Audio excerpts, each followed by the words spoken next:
সোচ্চার হয়ে প্রতিবাদী হয়ে যে কোনো ইস্যুটা আমরা রেস করার জন্য আমরা রেডি আছি। খুশি।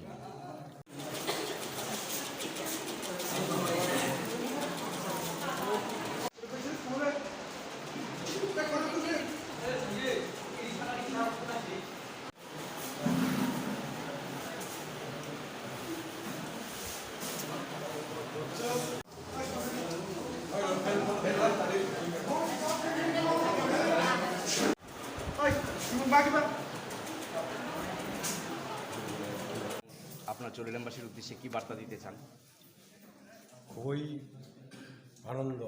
খুব আনন্দ লাগছে, কারণ আপনারা জানেন ত্রিপুরা রাজ্যের রাজনীতির ইতিহাসে এককভাবে লড়াই করে আঞ্চলিক দল হিসেবে বিজয়ী হওয়াটা, এটা 1978-এ হরিনাথ দেববর্মা ত্রিপুরা উপজাতি যুব সমিতি পার্টির সার্টিফিকেটে উনি জয়ী হয়েছেন। সেই সময় চেলিখোলা এই চরিলাম বিধানসভা কেন্দ্রের 19 চরিলাম নির্বাচন কেন্দ্রে মানে অন্তর্ভুক্ত ছিল।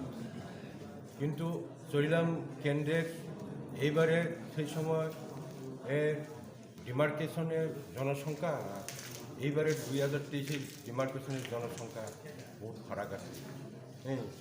এই চরিলাম কেন্দ্রে চেলিখোলা ডিসিকে বিশালগড় 16 বিশালগড় কনস্টিটিউন্সিতে ইনক্লুড করে আমাদের যে ত্রিপুরা জনজাতিদের ভোটারের সংখ্যা আরও হ্রাস করে 38%-এ আমি 37 ভোট পেয়ে আমি বিজয়ী হয়েছি।